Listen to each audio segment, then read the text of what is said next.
Gordon goes foreign. Lots of people travel to the big station at the end of the line. Engines from the other railway sometimes pull their trains.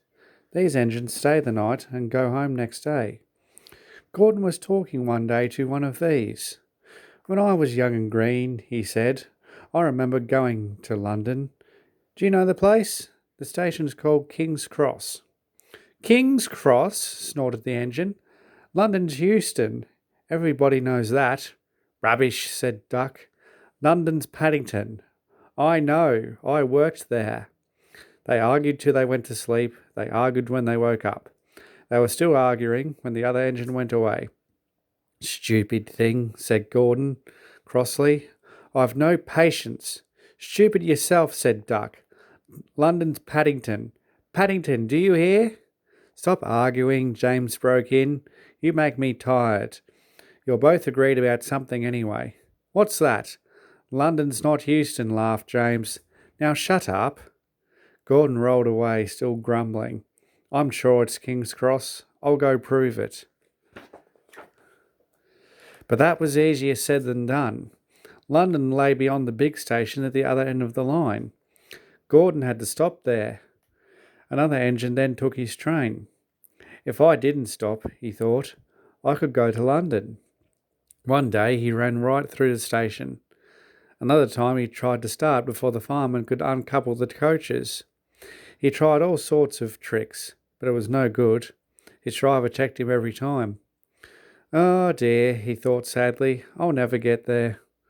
One day he pulled the express to the station as usual. His fireman uncoupled the coaches, and he ran onto his siding to wait till it was time to go home. The coaches waited and waited at the platform, but their engine didn't come. A porter ran across and spoke to Gordon's driver. The inspector's on the platform. He wants to see you. The driver climbed down from the cab and walked over to the station. He came back in a few minutes looking excited. Hello, said the fireman. What's happened? The engine for the express turned over when it was coming out the yard.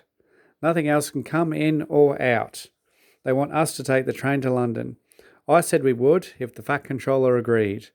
They telephoned and he said we could do it. How's that? Fine, said the fireman. We'll show them what the Fat Controller's engines can do. Come on, said Gordon. Let's go. He rolled quickly over the crossing and back down on the train. It was only a few minutes before the guard blew his whistle, but Gordon thought it was ages.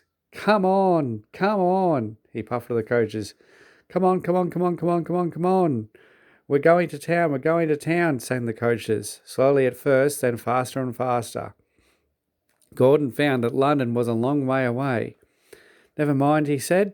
I like a good long run to stretch my wheels. But all the same, he was glad when London came in sight.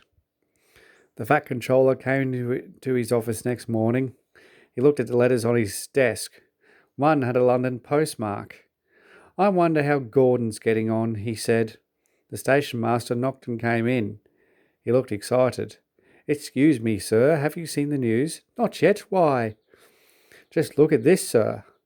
Fat Controller took the newspaper. Good gracious me, he said. There's Gordon. Headlines too.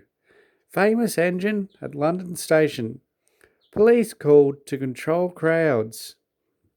The Fat Controller read on, absorbed. Gordon returned next day. The Fat Controller spoke to his driver and fireman. I see you had a good welcome in London. We certainly did, sir. We signed autographs till our arms ached. And Gordon had his photograph taken from so many directions at once that he didn't know which way to look. Good, smiled the Fat Controller. I expect he enjoyed himself, didn't you, Gordon? No, sir, I didn't. Why ever not? London's all wrong, answered Gordon sadly. They've changed it.